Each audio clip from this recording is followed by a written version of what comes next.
This video is sponsored by BenQ. Hello everyone, I hope you're well. Welcome to a special look at the BenQ EW3280U 4K 32-inch entertainment monitor.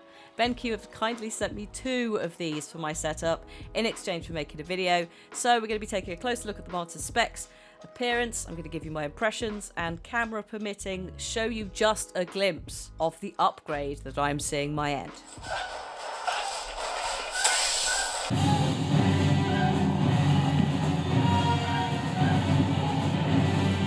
This is the year for 4K. If you hadn't already upgraded, we've got new consoles coming out which take advantage of these many features, including FreeSync. So 2020 was the year I was planning on making the leap with my computer setup, including monitors anyway. So a huge thank you to BenQ for helping me save a bit of money on that venture, because it is a pricey one. I've already built one monitor and had to tinker around with it, so let's get the other monitor out and build that. Packaging seemed incredibly sound structurally, and everything was very neatly tucked away. This might seem like a weird thing to mention, but if you're going to buy a monitor on the internet, you want to know it's going to be adequately protected, especially if you're investing a lot in them, as these bad boys come in at around £700 each. I do appreciate that a lot of viewers probably haven't considered buying a monitor at this sort of price level before, or haven't got any experience with most of the technical bits coming up, so I'm going to start with the very basics and go from there. Assembly wise, it's easy to do and the end result feels very structurally sound.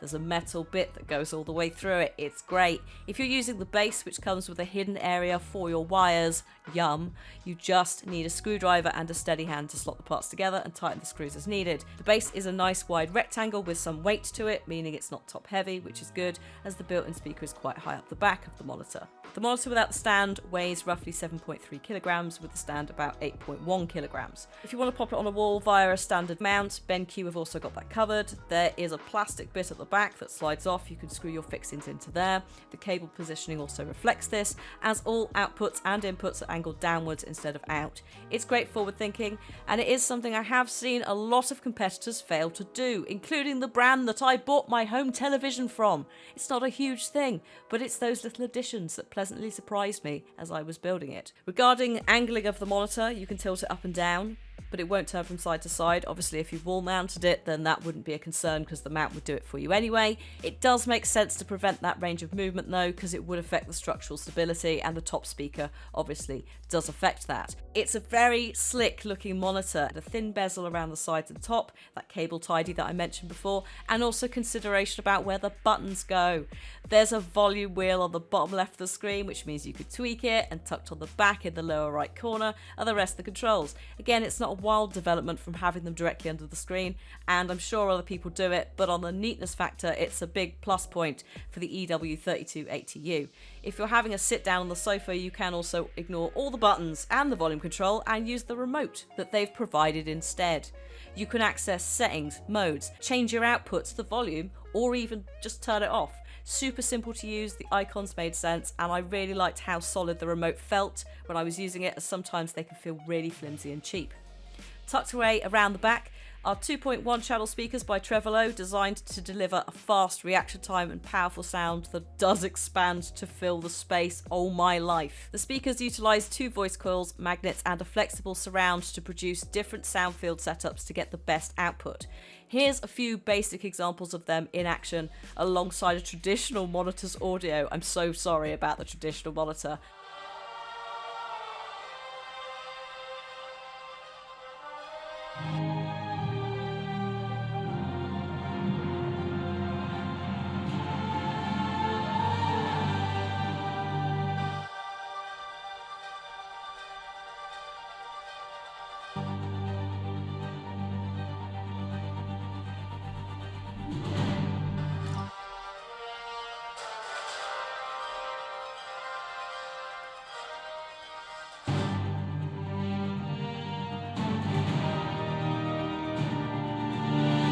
You'll notice the entire orchestral range was incredibly clear versus the original monitor, which sounds not only tinny but also very quiet for 100% volume.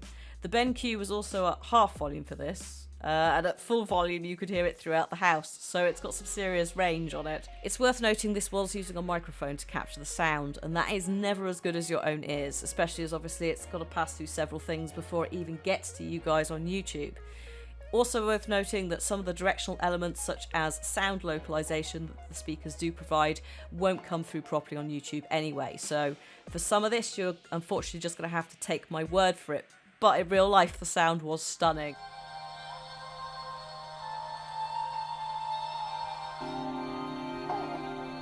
What's that now? Don't like the cold? Can't stand today. We have a ritual to perform, you and I. There's also a headphone jack at the back if you want a quieter session, but otherwise you should be good to go with 5 preset audio modes. Number 1, live or pop mode, which is designed for live musical concerts with adjustments to sound balance and frequencies to maintain a realistic sound. Number 2, cinema, an emphasis on clarity of dialogue and immersive sound, taking reference from cinematic sound fields to fill the room. Game, an emphasis on sound localization and detail to help gamers identify the directions of specific noises, whether that's a cry for help or an enemy sneaking up on you, or just music in the distance. Dialogue or vocal at number 4 is a focus on voices with a reduction on background noise, so talk shows, seminars, educational programs, that kind of thing. And finally, number 5, rock or party, which is specifically for enhancing deep bass, 3D surround effects, and accentuating rhythm. So this would be the one if you were having friends over, which obviously you're not doing right now because we're in a pandemic, right? Final thing to mention before we go on to the display is the USB-C video pass-through also comes with power delivery 60-watt charging, which means that you could charge things such as your phone, even a Nintendo Switch, or even a MacBook off of it. That's absolutely wild. Now let's look at the actual display, and here comes some of the technical stuff. The EW3280U has a 60Hz refresh rate, 2 HDR modes, a response time of 5 milliseconds, a 4K UHD 3840 by 2160 resolution, and 95% DCI P3 wide color gamut, which basically means the range of colors that it can display. Brightness levels can be measured between 320 and 400 nits minimum. That's a unit of measurement for brightness. It's not a hair thing, don't worry about it. And if you have HDR on, it will do a higher brightness level, so 400 nits minimum versus HDR off, which is the 320. It also has a variable refresh rate and FreeSync built in, both of which help reduce screen tearing and stuttering. Basically, FreeSync is VSync for screens instead of graphics cards, so it's the hardware equivalent. All this information is readily available in their product specs, by the way. I've linked to it in the video description, so if there is anything I've missed or you want to clarify, it will be noted on there. I mentioned 2 HDR modes. In fact, technically there's 3. Alongside standard HDR, BenQ also has 2 different HDRi settings that are dependent on what mode you've chosen. Cinema enhances contrast and color performance to prevent washed out images, while Game works to enhance contrast in darker scenes while also managing color gradations to avoid overexposure. This is absolutely mega because my old monitor couldn't do any of this, so I was always having to turn up brightness to see anything in games. Thank you so much, BenQ. To try and demonstrate this difference, here's a bit of Star Wars Jedi Fallen Order footage for you. It is worth noting, and you'll be aware if you've ever watched a horror game on here, that YouTube does tend to absolutely destroy dark footage. But I'm hoping if you look at things like the lightsabers and the range of dark colours and the vibrancy that you're getting, you'll be able to see some of the depth that I could see in real life. What Jedi gave their life so that you might live?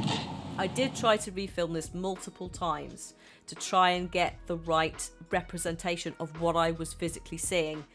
This is the closest I could get. If anything, the camera was unable to cope with the sheer amount of vibrancy on the screen, which is kind of what you're seeing.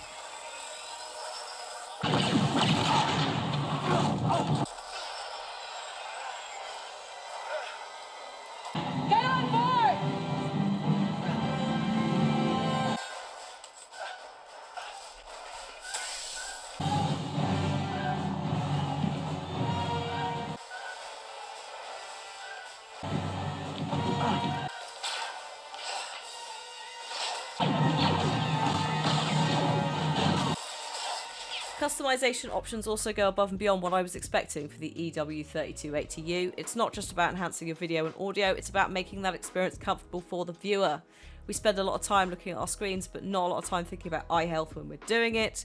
and they have put a wealth of eye-related support into this monitor, including the following features: eye reminder, on-screen prompts to rest your eyes, flicker-free technology, the clue is kind of in the name, e-paper mode to make reading on screens easier by balancing text and background. It works, I love it. Color weakness mode, an entire filter set designed for aiding users with seeing photos, maps or charts if they have issues with seeing specific color ranges. The blue light feature works very well with Windows' own version, which I apparently had turned on before, but my old monitors were not capable of displaying it. So that was a very pleasant additional surprise when plugging in and setting up on Windows. Alongside all of that, the monitor also comes with built-in brightness intelligence, which is a smart feature that uses a sensor to detect the ambient lighting in your room and adjusts the display accordingly. I have already begun using e-paper mode when making video scripts and handling emails, and what I really like about these eye features is they're easy to access on both the monitor and the provided remote.